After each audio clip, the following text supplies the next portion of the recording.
कृष्णाय वासुदेवाय हरये परमात्मने प्रणतक्लेशनाशाय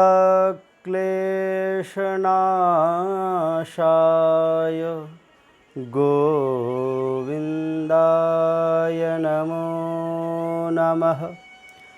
श्रुतिस्मृतिपुराणाम् आलयं करुणालयं नमामि भगवत्पादं शङ्करं लोकशङ्करम्।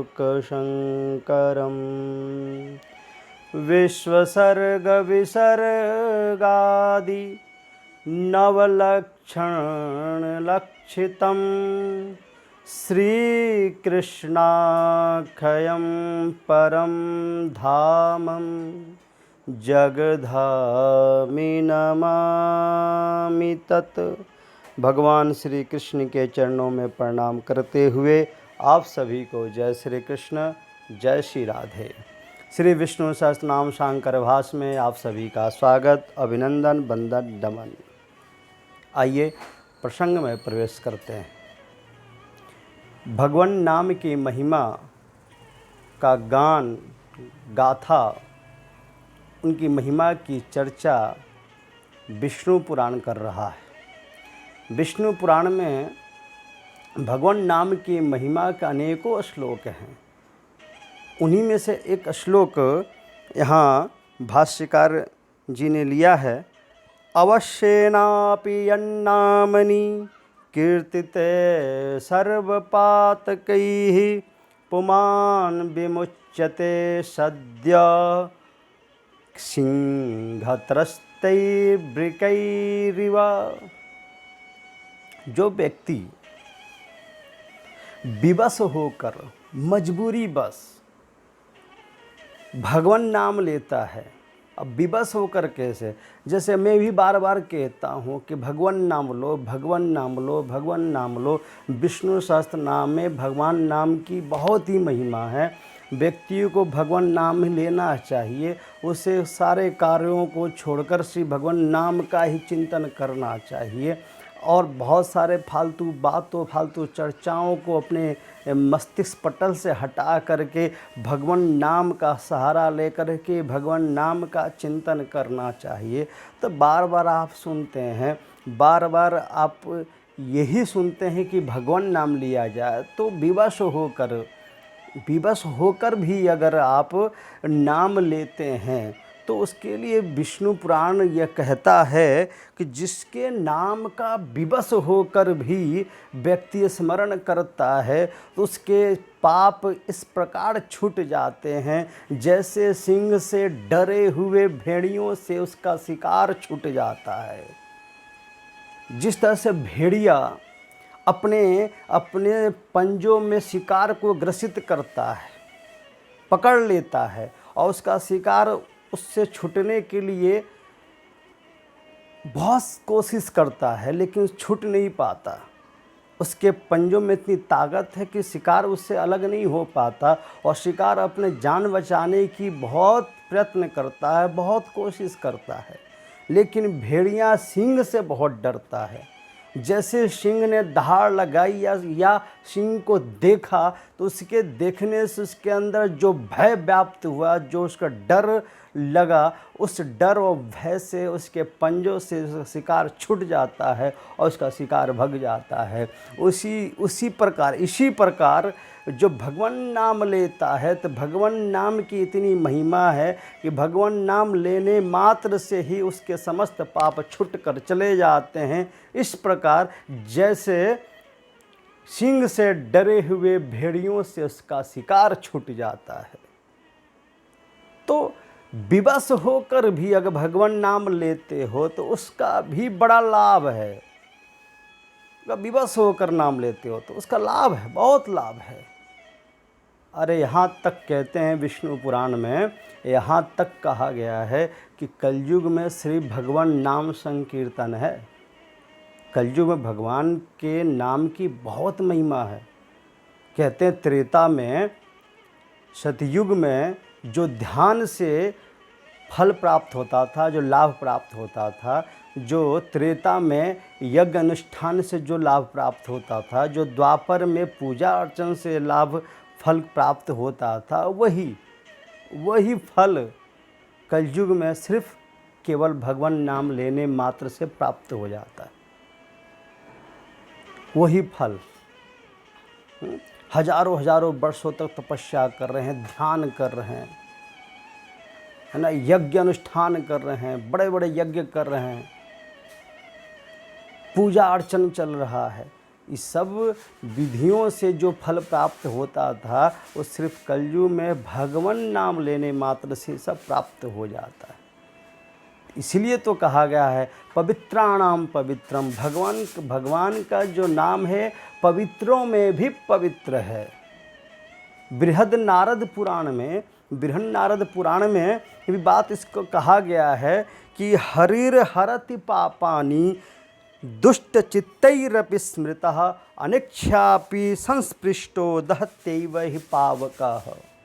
जिस तरह से अग्नि को आप स्पर्श करते हैं, या जानकर या बिना जाने, इच्छा से या अनिच्छा से, किसी भी प्रकार आप अग्नि को स्पर्श करते हैं तो अग्नि जला ही देगी, अग्नि आपको जला देगी। अग्नि ये नहीं देखेगी कि आप इच्छा से हमको स्पर्श किए हैं या अनिच्छा से किए हैं। अग्नि के काम है जलाना, वो तो जलाएगी आपको। उसकी जो दाहक शक्ति है, वो शक्ति उसका प्रभाव तो दिखाएगा। उसी तरह से जो भगवान नाम की जो शक्ति है, चाहे दुष्ट हृदय व्यक्ति ही क्यों ना हो, दुष्ट हृदय वाला ही व्यक्ति क्यों ना हो, अगर वह व्यक्ति भगवान नाम लेता है तब भगवान नाम की इतनी महिमा है, भगवान नाम का इतना प्रभाव है, उस दुष्ट हृदय व्यक्ति के भी सारे पापों को भगवान हर लेते हैं। भगवान सारे पापों को हरण कर लेते हैं। वह नहीं देखते हैं कि भक्त नाम ले रहा है कि दुष्ट हृदय व्यक्ति नाम ले रहा है, वह नहीं देखते हैं। भगवान नाम का इतना प्रभाव है कि भगवान नाम प्रभाव बिना दिखाए तो रह ही नहीं सकता, प्रभाव तो दिखाएगा ही। तो सर्वप्रथम पापों को हर लेता है और भगवान नाम का जो लाभ है उसको प्राप्त हो जाता है। तो इतनी महिमा है। विष्णु पुराण में कहा गया है, बृहन्नारद पुराण में ये बात कही गई है। तो बहुत सारे पुराणों में भगवान नाम की महिमा है, महिमा का गाथा गाई गई है। श्रुतियाँ हैं, वेदों में, उपनिषदों में, नाना प्रकार के ग्रंथों में, महाभारत आदि ग्रंथों में भी भगवान नाम की महिमा गाई गई है। उन सभी को क्रमशः लिया जाएगा और भगवान नाम की महिमा किस किस ग्रंथों में गाई गई है उसका भी क्रमशः यहाँ पर लेंगे हम सब। तो भगवान नाम की महिमा है।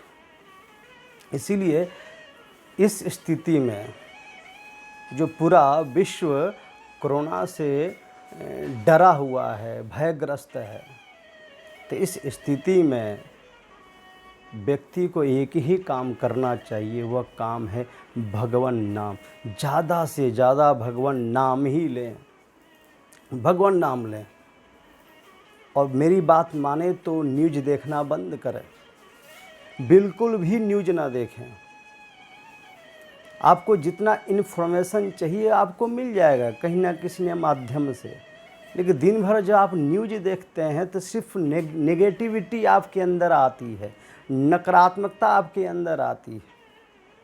तो न्यूज़ नहीं देखना है। उस समय भगवान नाम का ध्यान करें, चिंतन करें, मनन करें, अच्छी किताबें पढ़ें, अच्छे साहित्य पढ़ें, अच्छे ग्रंथ पढ़ें, उसमें अपने समय को बिताइए। काव्य शास्त्र विनोदेन कालो गच्छति धीमताम व्यसनेन च मूर्खाणाम निंद्रा कलेन वा। जो मूर्ख व्यक्ति होते हैं उनका समय तो निंद्रा में, कलह में, फालतू के चर्चाओं में, फालतू के दृश्यों में देखने में उसका समय व्यतीत हो जाता है। लेकिन जो व्यक्ति जो व्यक्ति समझदार है, जानता है, अपने जीवन के बारे में समझता है, तो उसका जीवन, उसका समय कैसे व्यतीत होता है, तो कहते हैं काव्य शास्त्र विनोदेन कालो गश्यते धीमताम व्यसनेन च मूर्खाणाम निंद्रा कलेन वा।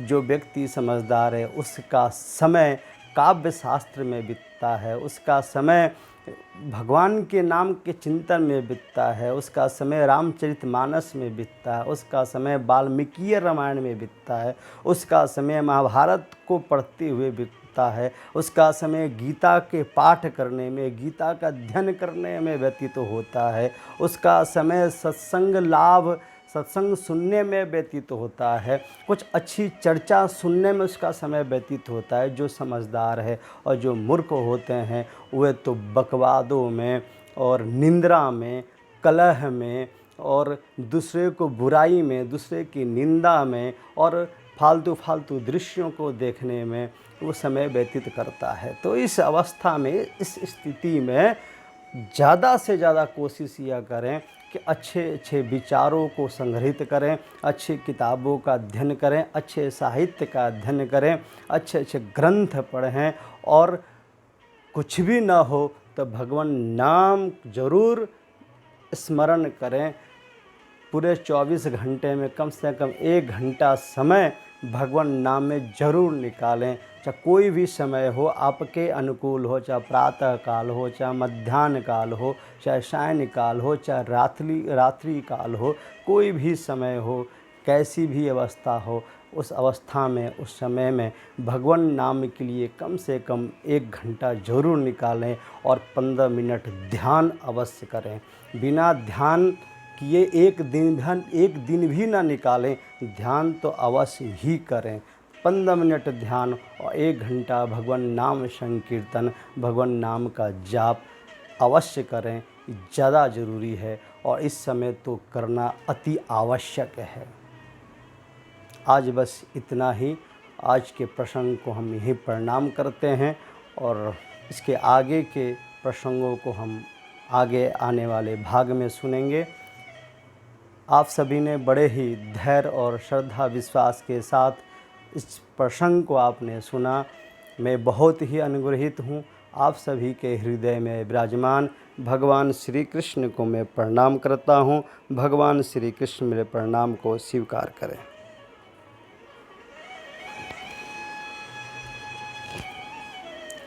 राधा राधा कृष्ण राधा